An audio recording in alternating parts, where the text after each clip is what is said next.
Tinukoy ni Pangulong Volodymyr Zelensky ng Ukraine ang 20 puntos ng planong pangkapayapaan na tinatalakay ng Ukraine, Estados Unidos at Russia. Sabi niya, ito ang pangunahing dokumento ukol sa pagtatapos ng digmaan. Paalala ko, ito ang dokumentong 3 araw na tinalakay sa Miami ng delegasyon ng Amerika at Ukraine. Pagkatapos ay kasama ang Russia at muling Ukraine. Ibig sabihin, ito ang pinal na dokumento na dapat maging batayan ng mapayapang kasunduan. Ito talaga ang huling bersyon. Ayan. Sinabi na ng mga Ruso ngayon na hihilingin nila na baguhin ang ilang bahagi ng dokumentong ito. Kahit na sa totoo lang, tinalakay na ang dokumentong ito kasama si Kirill Dmitriev sa Miami, kasama si Steven Witkoff. Alamin natin ang nilalaman ng planong pangkapayapaan dahil ngayon lang ito inilabas sa publiko. Lahat ng 20 puntos ano at paano ito isinulat doon. May mga nakatagong bahagi sa mga kalakip ng planong pangkapayapaan na ito. Pero pag-uusapan natin ang mga bagay na tiyak ng alam ng publiko at siguradong susuriin natin ang bawat isa sa mga punto. Ako si Alexi Pichi. Talakayin natin ang paksang ito ng sabay. Pero bago tayo magsimula, hinihiling ko sa inyo na mag-subscribe sa channel na ito, mag-like at mag-iwan ng kahit anong mahaba-habang komento sa video na ito dahil malaking tulong ito sa pagpapalaganap ng content dito sa YouTube. Pwede kayong bumati ng maligayang Pasko at huwag kalimutang mag-subscribe sa aking Telegram channel na Pichi News. Nasa video description ang link. Doon kami naglalathala ng mga agarang balita habang dumarating ang mga ito. Si Pangulong Volodymyr Zelensky ng Ukraine noong Disyembre 24 ay binanggit ang 20 puntos ng planong pangkapayapaan na tinatalakay ng Ukraine, Estados Unidos at Russia kamakailan. Paalala, dati ay may 28 puntos pero maraming kahilingan ng mga baliw na Ruso ang basta inalis sa dokumentong ito. At ayon kay Zelensky, inaasahan ng Kyiv ang reaksyon ng panig ng Russia sa mga puntong tinatalakay. Pagkatapos nito, sabi niya, maiintindihan namin ang aming mga susunod na hakbang at ang posibleng mga takdang panahon para sa iba't ibang desisyon. Kung pag-uusapan natin ang partikular tungkol sa 20 puntong ito na mayroon ngayon, ito ay isang balangkas na dokumento na dumaan sa malaking pagbabago.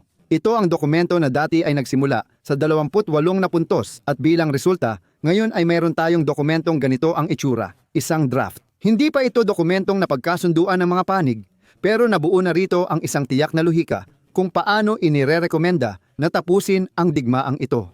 Mahalagang banggitin agad na ngayon, sa totoo lang, tinanggihan ng mga Ruso ang planong pangkapayapaan na ito at sinabi nilang balak nilang maghain ng mga pagbabago sa draft ng planong pangkapayapaan. Kasama rito ang paghihigpit ng limitasyon sa sandatahang lakas ng Ukraina at paghingi ng opisyal na status para sa wikang Ruso sa bansa. Interesado sila sa susunod na mangyayari sa mga parusa na i-freeze na ari-arian ng Russia at hinihingi ng Kremlin sa buong Donetsk na rehiyon. May hiwalay akong episode tungkol dito at ang lohika ng ganitong asal ng Kremlin ay ipinaliwanag sa nakaraang episode sa YouTube channel na ito. Kung hindi nyo pa napanood, balikan at siguraduhing panoorin. Ngayon, lilipat na tayo sa planong pangkapayapaan. Ano ang ipinakita ni Vladimir Zelensky at ano ang laman ng 20 puntong ito? Ang unang punto ay pagpapatibay ng soberanya ng Ukraine. Interesante dahil ito ay muling pagpapatibay lang. Soberano na ang Ukraine ayon sa konstitusyon at lumalabas na parang kailangan pa nating marinig muli mula sa mga kaalyado at higit sa lahat sa mga kaaway na kinikilala nilang soberano ang ating bansa. Ang ikalawang punto ay tumutukoy sa walang kondisyong kasunduan sa hindi pag-atake ng Russia at Ukraine at mekanismo ng pagmamanman sa linya ng pagkakahiwalay. Interesante na hinihiling ng Ukraine na tiyakin ng Russia sa legal at batas na paraan ang probisyon ng hindi pag-atake sa Ukraine at Europa. At sa ikatlong punto ay makakakuha ang Ukraine ng matibay na mga garantiya sa seguridad. Pag-uusapan pa natin ito mamaya. Ang ikaapat, 800,000 ang bilang ng sandatahang lakas ng Ukraine sa panahon ng kapayapaan. Halimbawa, ngayon sa aking Telegram channel, may nagtanong kung bakit eksaktong 800,000 at tila may hindi tugma rito. Ngayon, may 1.1 milyong sundalo sa sandatahang lakas ng Ukraine at iba pa. Ipapaliwanag ko ang lohika ayon sa pagkakaintindi ko. 1,000,000 at 100. Ito ay ang sandatahang lakas ng Ukraine, National Guard, Security Service of Ukraine, Pulisya, at iba pa. Ibig sabihin, ito ang mga puwersa ng depensa ng Ukraine, hindi lang ito ang sandatahang lakas ng Ukraine, may dagdag pa. Kaya naman, naiintindihan natin na karamihan doon ay napupunta talaga sa mga grupong ito. Dagdag pa, kailangan nating maintindihan na may kondisyon ito tungkol sa panahon. Ibig sabihin, ito ay sa panahon ng kapayapaan. 800,000 ito ang pangunahing puwersang sapat para sakupin ang buong linya ng harapan. Ipinakita ng buong malawakang digmaan na sa ganitong bilang, sapat na ang ating mga sundalo para maprotektahan ang buong linya ng harapan. At ito ay sa panahon ng kapayapaan. Ibig sabihin, kapag naging panahon ng digmaan, agad na magkakaroon ng mobilisasyon, karagdagang pagtawag at iba pa, kaya lumalaki ang ating hukbo.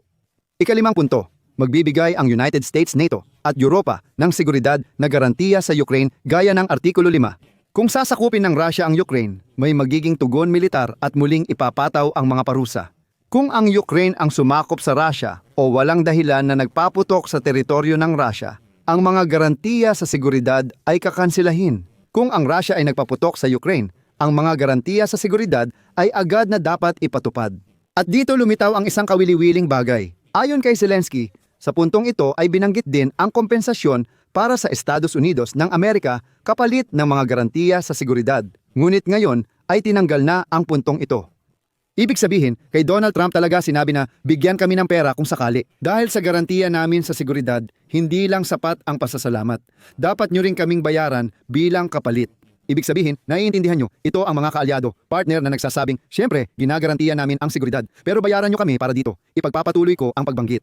Hindi inaalis ang posibilidad ng bilateral security guarantees. Ayon kay Zelensky, pinag-uusapan dito ang mga posibilidad ng bilateral na kasunduan natin sa 30 bansa at nais naming mapanatili ito.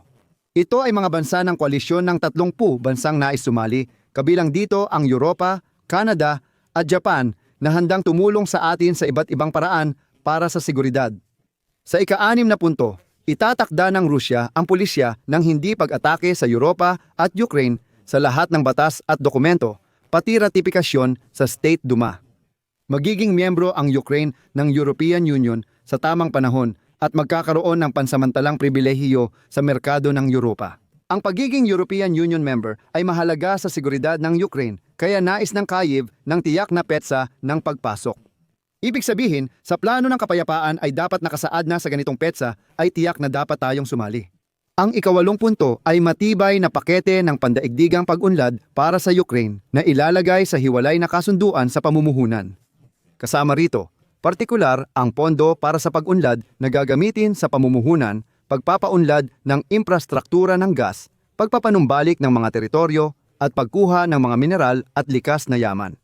May isang kawili-wiling punto dito. Dahil sa yugtong ito ay hindi pa malinaw kung kikilalanin ng mga Amerikano ang kontrol ng mga Ruso sa mga sinakop na teritoryo o hindi pa rin nila kikilalanin. Sa ika-9 na punto, lilikhain ang ilang mga pondo para tugunan ang mga issue sa pagpapanumbalik ng ekonomiya ng Ukraine, rekonstruksyon ng mga nasirang lugar at rehiyon, at mga usaping makatao. Layunin nilang makalikom ng $800 bilyong. Matapos ang pagpirma ng kasunduang ito, bibilisan ng Ukraine ang paglagda ng mga kasunduan sa malayang kalakalan sa Estados Unidos. Gusto ng Washington ng ganitong kasunduan sa Ukraine at Russia. Ika-11 punto, kinumpirma ng Ukraine na mananatili itong bansang walang sandatang nuklear ayon sa kasunduan sa hindi pagpapalaganap ng sandatang nuklear. Ika-12 punto, ito ay interesante, ang Zaporizhzhia na planta ng nuklear. Ayon kay Pangulong Zelensky, walang natagpuang kompromiso sa isyong ito. Ang mungkahi ng Washington ay ganito. Ang planta ay pamamahalaan ng magkakasama ng Ukraine, Estados Unidos at Russia. Hiniling ng Estados Unidos ang patas na paghahati ng kontrol. Kasabay nito, ang mga Amerikano ang magiging pangunahing tagapamahala ng pinagsamang negosyong ito. Iba naman ang mungkahi ng Ukraina. Ang Zaporizhzhia Nuclear Power Plant ay magiging isang pinagsamang negosyo na kinabibilangan ng Estados Unidos at Ukraina. Hati sa dalawa, 50-50, bawal ang mga Ruso o Ukrainian sa pamunuan ng Zaporizhzhia Nuclear Power Plant. Sa kasong ito, 50% ng kuryente ay mapupunta sa Ukraina at ang natitirang 50% ay Estados Unidos na ang bahala kung paano ipamamahagi, ibenta sa mga Ruso o anuman ang nais nilang gawin. Ngunit hindi dapat gawing legal ng posisyon ng Ukraina ang pagsakop ng Russia sa Zaporizhzhia Nuclear Power Plant. Mukhang napakakaiba nito at magiging isang precedent lang ito para sa buong mundo. Dumarating ang mga maruruming mananakop, sinasakop nila ang isang nuklear, inuulit ko, nuclear power plant, tapos sasabihin ng ating mga kaalyado, "Oh, pakinggan nyo, hatiin nyo na lang yan ng 50-50. Halimbawa, pupunta ako sa inyo at kukunin ang $100 nyo. May darating na makikialam at sasabihin, ibigay mo na lang sa kanya yung $50, pareho na kayong may tig-50, ayos na yan." Malinaw na hindi ito ang solusyon sa problema. Pasensya na kung simple ang paliwanag ko, pero talaga namang parang weird na may karapatan ang Rusya na pamahalaan ang Zaporizhzhia nuclear power plant. Tuloy tayo. Ika-13 punto. Nangako ang Ukraina at Rusya na magpatupad ng mga programang pang-edukasyon sa paaralan at lipunan para palalimin ang pag-unawa at pagtanggap sa iba't ibang kultura at alisin ang rasismo at pagkiling. Ipapatupad ng Ukraina ang mga alituntunin ng European Union sa relihiyosong pagtanggap at proteksyon ng wika ng minorya. May mahalagang punto rito. Pag-usapan natin. Okay lang ba? Ibig sabihin, ayon sa Ukraina, pabor sila sa paggalang sa wikang Ruso dito. Pero dapat din obligahin ang Rusya na magpatupad ng mga educational program sa mga paaralan. Ipaliwanag na ang Ukraina ay isang soberanong bansa at wala namang mga Nazi o bandera doon. Ipaliwanag sa mga hindi pamulat na mga Ruso na ito ay isang hiwalay na nasyon. Hindi ito kapatid na bayan. Hindi ito iisang bayan. Hindi, ito ay isang hiwalay na kalapit na bansa. Ipaliwanag ang kasaysayan ng Ukraina sa mga Ruso para maintindihan ng susunod na henerasyon kung ano ang nangyayari. Kung ganito, kung itatayo ito, kung magkakaroon ng mga paaralang Ukranyano sa Rusya, mga pahayagang Ukranyano, mga Ukranyanong news website, sige, doon lang natin pwedeng pag-usapan na posible ring talakayin sa Ukraina ang pagiging mapagparaya sa wikang Ruso. Kamakailan, sinabi ni Putin na may 5 hanggang 10 milyong Ukranyano sa Rusya.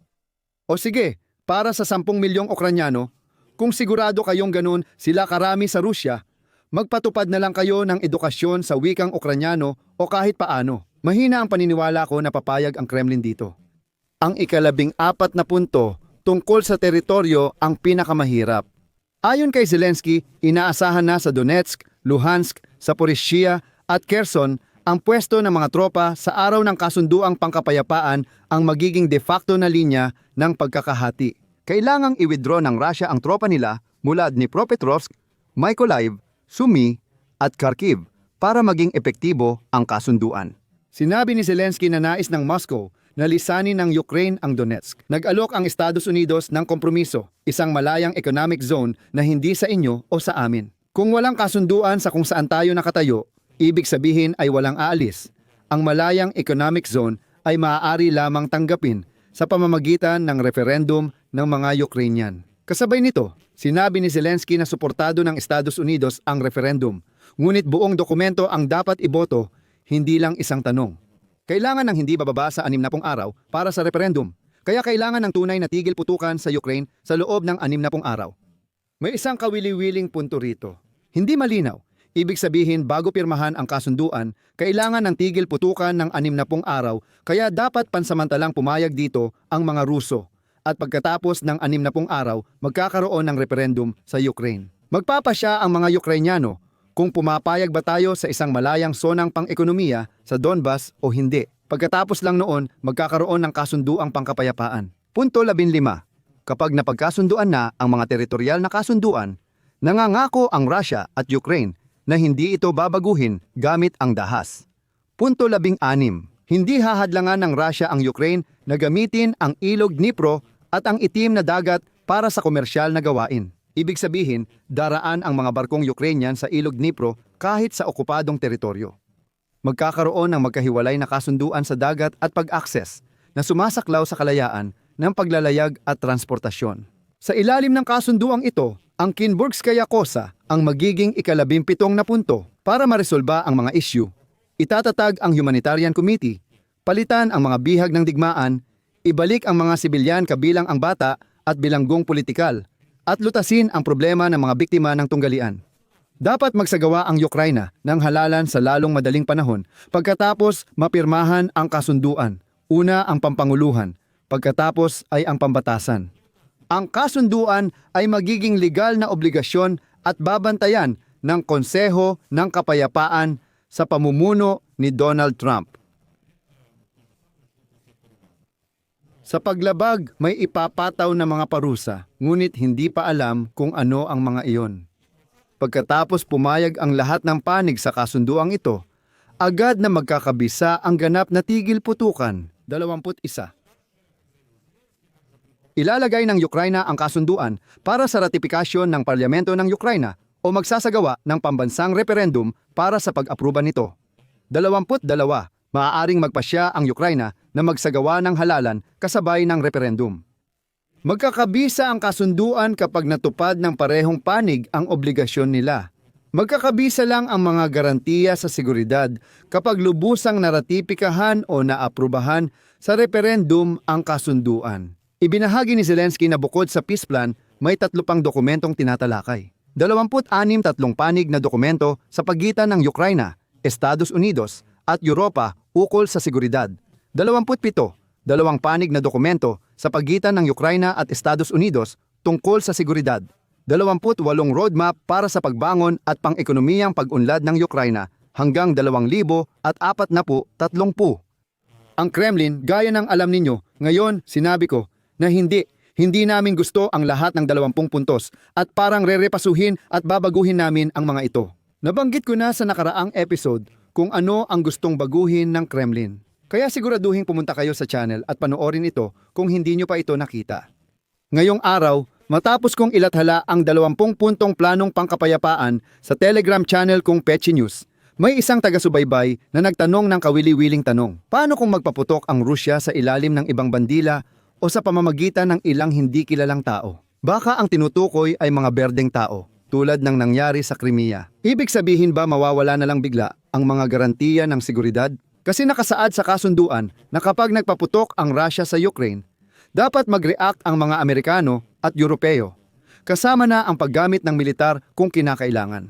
May sagot naman talaga dito. Dahil sa mga negosasyon na naganap sa Miami noong nakaraang weekend, tinalakay doon na ang mga Amerikanong ahensya ng intelihensya ay dapat laging mag-monitor at subaybayan ang lahat ng kilos at galaw ng hukbong Ruso. At doon mismo ay isinulat ang isang punto na ang mga Amerikano, ang Amerikanong intelihensya ay dapat magbantay para hindi mangyari, huwag naman sana, ang isang pag-atake na gumagamit ng ibang watawat. Kung mangyari ang ganitong pag-atake gamit ang ibang watawat, tungkulin ng intelihensyang Amerikano na tukuyin ng mga Ruso ang may gawa. Kahit ganoon, epektibo pa rin ang mga garantiya ng seguridad. Ibig sabihin, masusing tinalakay ang mga detalye sa negosasyon sa Miami noong weekend. Kaya dito, sa pagkakaintindi ko, ang mga militar ng Ukraina kasama si Umerov ay isinulat talaga ang mga maseselang detalye sa mga negosasyon. Dapat nating tandaan na pampubliko ang tinatalakay natin. May mga bahagi ring hindi pampubliko tulad ng usapin ng seguridad. May ilang dokumento doon. Nagawa ko na ito ng episode sa YouTube pero uulitin ko. May pampublikong dokumento, pampolitika at technical na dokumento. Ito ang technical na dokumento. Bahagi ito ng kasunduan na ukol lang sa militar at mekanika ng mga aksyon na nagsasabi kung ano ang gagawin at malinaw na nakasulat. Pero paano kung? At narito ang maraming mga punto. E paano kung sa ilalim ng ibang mga bandila? E paano kung hindi kilalang mga tao? E paano kung ito at iba pa? Muli, malinaw na nakasulat doon kung ano ang itinuturing na paglabag sa tigil putukan. Isang putok lang ba? O ewan ko, putok ng haubitsa? O ano? Kung ano ang kailangang kilalanin bilang paglabag sa tigil putukan. Lahat ng technical na bagay ay malinaw na nakasaad doon, kaya hindi ako mag-aalala tungkol dito. At isa pa, may isa pang punto na binigyang pansin ng mga taga-subaybay ko. Sinabi nila na, kumbaga, mali, mahina at delikadong konstruksyon. Iugnay ang pangmatagalang mga garantiya sa isang politikal na tao kay Donald Trump. Pero dito kailangan linawin ang isang bagay. Walang nagbabalak na iugnay ang mga garantiya sa seguridad at kasunduang pangkapayapaan sa katauhan ni Donald Trump. Hinihiling ng Ukraine ang ratifikasyon ng mga garantiya sa seguridad sa Kongreso ng Estados Unidos, parehong sa House of Representatives at Senado. Kapag naratipikahan ang dokumento, ito ay nagiging legal na obligasyon. Ang dokumentong ito ay hindi isang dokumento na pinirmahan ng kung sino mang presidente. Ito ay dokumentong pinirmahan sa pagitan ng mga estado ng Ukraine at Estados Unidos ng Amerika. Kaya, kapag naririnig ninyo na may nagaganap na ratifikasyon ng parlamento, Ito ay ratification, ito ay, sa esensya, kagustuhan ng sambayanang Amerikano na magbigay ng mga garantiya sa seguridad para sa Ukraine. Naiintindihan mo ba na ang dokumentong ito ay wala ng koneksyon kay Donald Trump? At halimbawa, kung pagkalipas ng ilang taon ay may maupong bagong pinuno sa Amerika, halimbawa, isang demokratiko o republikano na magsasabing, hindi, tapos na, wala ng mga garantiya. Kaya, para mapawalang bisa ang batas na ito, kailangan niyang ipadaan ulit ito sa Kongreso at tanging ang Kongreso lang ang makakapagpawalang bisa o hindi nito. Dapat din nating tandaan na sa bawat kasunduan, laging mayroong pananggalang at proteksyon laban sa mga ganitong aksyon. At laging nakasaad doon na, halimbawa, ang isa sa mga panig ay maaaring tapusin ang umiiral na kasunduan. Pero bago iyon, ay kailangan munang magbigay ng abiso. Halimbawa, sa NATO, bawat miyembro ng Hilagang Atlantikong Alyansa ay maaaring umalis basta aabisuhan ang lahat ng kaalyado kahit isang taon bago umalis. Hindi ganoon ang nangyayari dito. Ito ay mga masisilang legal na detalye na isinusulat talaga at iginigiit ito ng Ukraina. Dapat nating tandaan na hindi pa ito ang final na planong pangkapayapaan. Marami pa itong, syempre, mga kakulangan. Posibleng may mga hindi tugma at maaaring may mga bahagi na sa tingin natin ay hindi malinaw o kakaiba. Aminado si Zelensky na hindi pa lahat na pagkasunduan at nakikita rin nating hindi na pumapayag ang mga Ruso. Sabi nila, magtatalo, mag-aapela at magmumungkahi pa tayo ng sariling bersyon. Sa palagay ko, matatagalan pa ang negosasyon. Mga subtitle ni Dima Torsok. Dito ko ilalagay ang tutuldok. Ilagay ninyo ang inyong opinyon at mga konklusyon sa mga komento sa ilalim ng episode na ito. Mag-subscribe sa channel, pindutin ang kampanilya at huwag kalimutang mag-like. Mga kaibigan, kung naging interesante sa inyo ang episode na ito at kapaki-pakinabang ang impormasyon, maaari ninyong pasalamatan ang trabaho ng YouTube channel na ito sa pamamagitan ng inyong donasyon gamit ang mga link at detalye sa description ng video na ito. Nakasulat doon. Suportahan ang channel ni Alexi Pechi. Piliin ang format na komportable para sa inyo. Magpapasalamat ako sa kahit anong suporta mula sa inyo. Binabati ko kayong muli ng nalalapit na Pasko at Bagong Taon. Yun lang, ingatan ninyo ang inyong sarili. Paalam sa lahat.